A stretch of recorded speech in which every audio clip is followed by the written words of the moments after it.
EP here. We're live once again at InfoComm25 in Orlando, Florida. And what better way to end this show? This is the last day of the show on day 3. But Bob Cornelia from Blackmagic Design. Hello. Hey, thanks for having us. Absolutely. Thank you for doing this. This is fantastic. I'm very excited about this, to go over and talk and have you kind of walk through the booth and talk about some of the solutions. You guys have some recent updates during NAB, as well as here at the show, discussing around the cameras and a variety of different technologies that you guys have introduced here over the past several months. Yeah, so we're over here in the camera section, and we have our new 17K camera, so 65 millimeter, so shooting IMAX. You know, obviously 17K seems like a lot of data, which it is, but the idea that you can shoot for LED walls and VFX and things like that. We had the Cinema Ursa Cinema 12K last year. It's here now. At NAB, we introduced the PYXIS 12K, which is based on our PYXIS model that we introduced the year before in 6K. Now we have a 12K model that's coming out soon. The PYXIS monitors, which are working on the PYXIS cameras there, they actually are touchscreen, so you're able to get into the menu structure with them. We even updated the software to be able to control the Micro Studio G2s with that PYXIS monitor, which is awesome. Wow. And we actually showed a beta of our Cinema 6K camera, which is a full frame camera just like the rest of them here, but with autofocus. So now we have an autofocus feature in there that we're in beta now, and it'll move its way up the camera line as we get out of beta. But just another example of us, you know, sort of trying to upgrade existing cameras for everybody.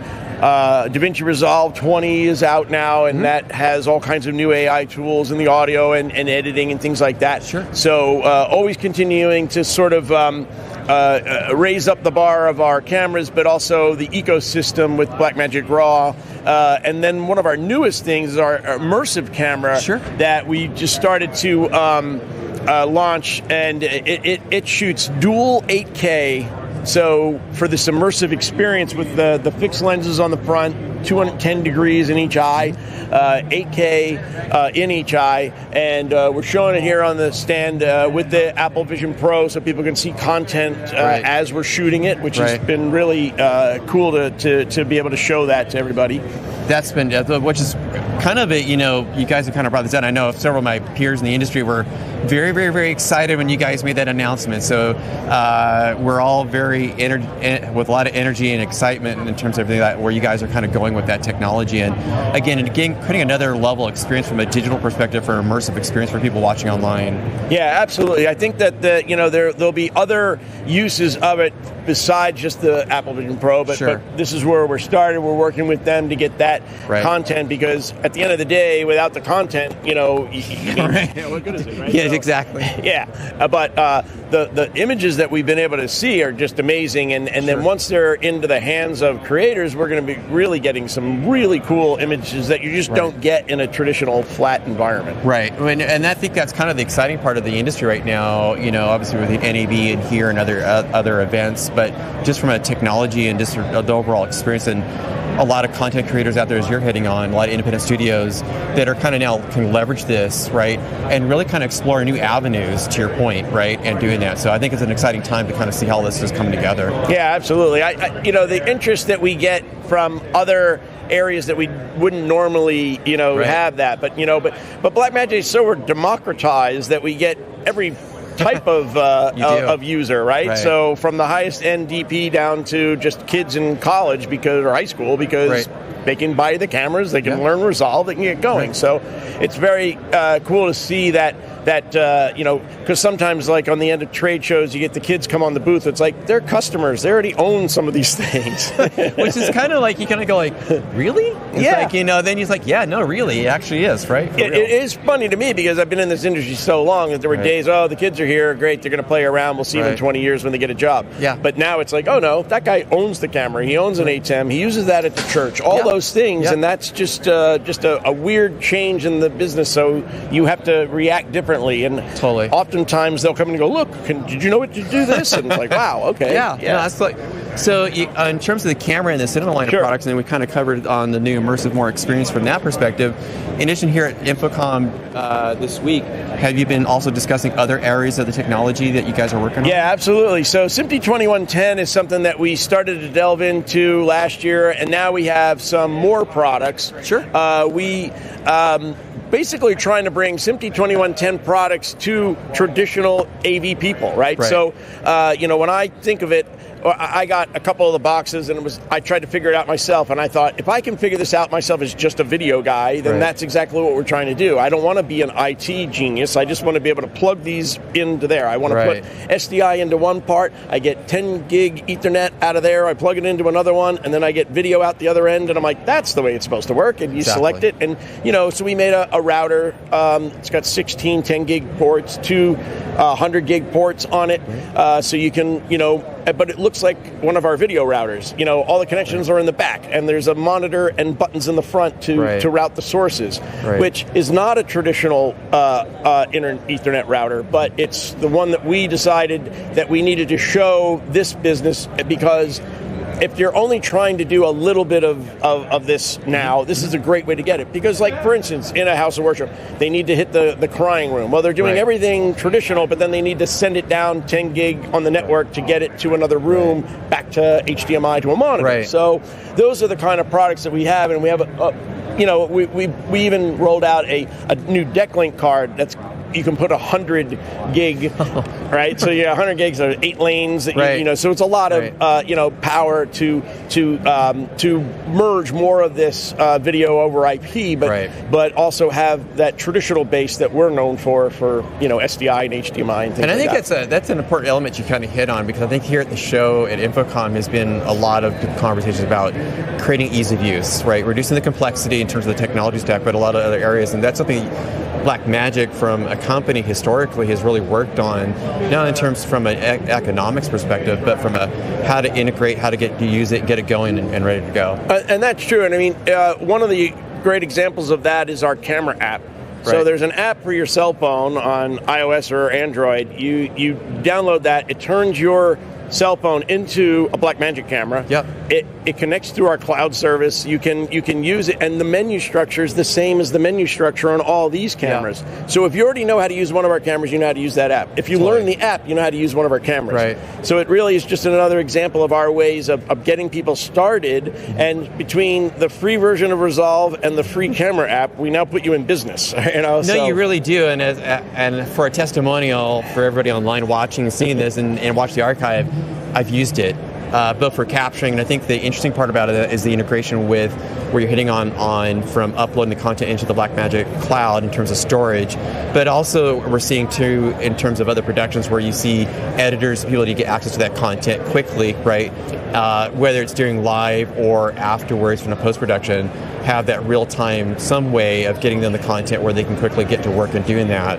But I think it's been a terrific avenue that Blackmagic has gone down to, again, offer another way of, just to your point, ease of use and more openness in terms of helping how to get the information from one point to another. Well, yeah, and the actual movement of files through that in real time started with the camera app, and now it's into the cameras. So it was like we beta tested ourselves. But the idea then is, if everybody is using the same workflow with the same interfacing, then when a new camera comes on or a new piece of it, it's not like, oh, now we have to start over and learn again. So that's been very good about that. It's the same with our HM switchers. The software that we use from the 4 input all the way up to the 80 input switcher is the same. So once you learn it, you understand it, and it's the same. And when we first came out with the 4 input HM Mini a few years ago, guys came up and they're like, well, what is this? And is it, did we change it all? No, it's the same software. So you know how to use it. And I think that's key for a lot of it. Because I think another element of here at InfoComm, especially, but other shows, is the education component of people getting educated and knowing how to get on board quickly, And especially to your point, whether it's the church or education or another area of the market where the individual themselves are maybe they're just in an area where they're a volunteer or other that their skill set may not always, and so helping them get up to speed. You guys have done a great job, and making it, to your point, with the cameras or the ATEM switchers or anything along those lines has been fantastic to kind of help people just bring that kind of like anxiety down sometimes, if you will, right? Like, how do I work this? Well, that's the thing. You want to empower the creativity and not have all these hurdles. And right. I think our community of Blackmagic users Absolutely. has been very good about sharing things. I mean, when I started in this business, nobody shared anything with you, but now you can learn anything you want. Yeah. Google it and you'll find it. So Right. that part is very cool, and so you see people grow through that. So here at the show, is there been anything that you guys have been highlighting, or themes or takeaway notes that you have? I think part of the shows that we've done this week is what have kind of been the highlights for everybody here, right? Or is there things that stood out for you here at InfoComm as opposed to just the conversations and the customers that come through here that you guys work with? We get a lot of guys that do live productions in various ways. One of the newest things that we launched was the ability to record 4K images at a time, 4 streams at a time with our HyperDeck 8K. So you bring in 4 and you can record for them. You can record them to our cloud storage. So that was new to a lot of people, and they came in. They're like, "Oh, wait a minute, that's something new. Now I could do 16 in 3 rec units. I mean 8 channels in 3 rec units." Like, oh, that makes a lot of sense. So that was kind of cool to see. When you get to show somebody something they haven't seen before, they're like, "Oh, we know all this," and I'm like, "Oh, did you know this?" They're like, "Oh, I didn't know that." So it's the aha moment. Like, well, I didn't know you guys were doing that. like, okay, maybe we should go back and take a look at this again, right? That's exactly right. So that's been fun. Yeah. That's awesome. Always. Thank you. Yeah, my pleasure. This has been fantastic.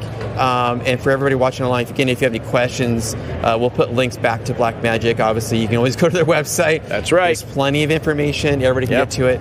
But I want to thank you so much for your time and everything you've talked about here today. It's very appreciative. Yeah, hey, thanks for coming by, and glad we came on the last day when it's not so crowded. Yeah, it's been a very busy show. That's exactly right. And so with that, I want to take a moment for everybody to thank Bob for his time and everybody here. But I also want to give a shout out to everybody this week.